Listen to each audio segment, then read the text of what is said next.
बाद बद्रीनाथ के माड़ा मौसम में खराब मौसम के बीच ऑपरेशन जिंदगी की करते हैं। शुक्रवार को ग्लेशियर गिरने की वजह से बीआरओ कैंप में काम कर रहे 55 मजदूर दब गए। हालांकि 50 मजदूरों का रेस्क्यू कर लिया गया।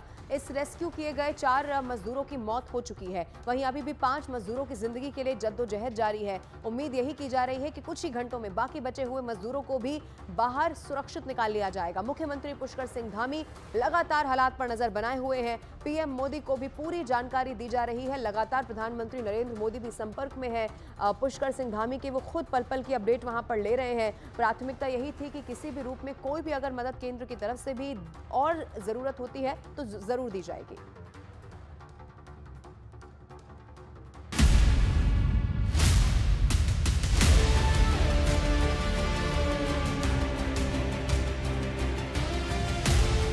बर्फीले तूफान से जिंदगी की जंग। बर्फ में फंसे मजदूरों को बचाने का अभियान। सबसे बड़ी आपदा, सबसे बड़ा रेस्क्यू ऑपरेशन।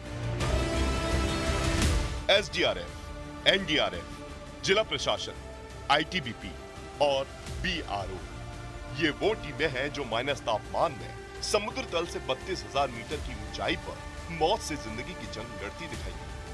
रेस्क्यू ऑपरेशन की ये तस्वीरें उत्तराखंड के बद्रीनाथ से महज 3 किलोमीटर दूर माड़ा गांव की हैं। ये वो गांव है जिसे भारत का पहला गांव कहा जाता है और इस गांव में शुक्रवार सुबह ऐसा बर्फीला तूफान आया कि सड़क बनाने में जुटे 55 मजदूर इसकी चपेट में आ गए। फिर शुरू हुआ बर्फ के बीच सबसे बड़ा रेस्क्यू ऑपरेशन। एक तरफ बर्फ के बीच ऑपरेशन चल रहा था तो दूसरी तरफ आसमान से भी इस बचाव अभियान की निगरानी हो रही थी।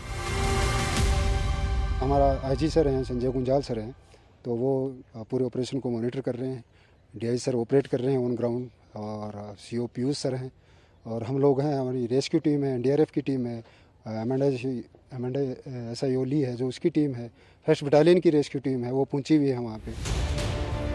यानी माड़ा के मसीहा लगातार रेस्क्यू ऑपरेशन में जुटकर मजदूरों की जान बचाते नजर आए।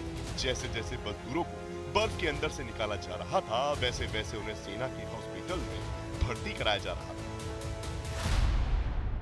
माड़ा गांव में एवलांच के दौरान हुए हादसे में फंसे मजदूरों को बचाने के दौरान रेस्क्यू कर्मचारियों को काफी दिक्कतें हुई। भारी बर्फबारी ने इन जवानों का रास्ता रोकने की कोशिश की, लेकिन इन जवानों ने हर संकट से उबरते हुए मजदूरों की तलाश करने में कोई कोर कसर नहीं छोड़ी। वहाँ पे आईटीबीपी के करीब 90 लोग हैं, आर्मी के भी 80 to 100 लोग हैं और अभी एनडीआरएफ के जो 28 लोग हमारे यहाँ पे मौजूद थे उनको भी हम मोबिलाइज कर रहे हैं। तो पर्याप्त संख्या में वहाँ पे टीम्स में मेंबर्स उपलब्ध हैं और वो पूरा प्रयास कर रहे हैं। एडवर्स कंडीशंस में बहुत उन्होंने एक उम्दा कार्य किया है। उधर उत्तराखंड सरकार भी इस रेस्क्यू ऑपरेशन पर नजर बनाए हुए है, तो खुद प्रधानमंत्री नरेंद्र मोदी ने उत्तराखंड के सीएम पुष्कर सिंह धामी से बातचीत कर रेस्क्यू ऑपरेशन की जानकारी ली। माननीय प्रधानमंत्री जी ने भी आज प्रातःकाल पूरे रेस्क्यू अभियान से लेकर पूरी घटना की जानकारी ली है और पूरे प्रदेश के बारे में भी ली है और हर संभव उन्होंने सहायता के लिए कहा है कि किसी भी प्रकार की कोई भी सहायता एजेंसियों की केंद्र के स्तर पर जहां भी चाहिए वहां पर वो सहायता उपलब्ध कराएंगे। कुछ ऐसी ही तस्वीरें जम्मू कश्मीर के किश्तवाड़ से सामने आई, जहां शुक्रवार को ही पदार के पास एवलांच आया। हालांकि कुदरत के इस कहर में किसी जान माल के नुकसान की खबर नहीं है, लेकिन सामने आई तस्वीरों में बर्फ का सैलाब उमड़ता दिखाई दिया।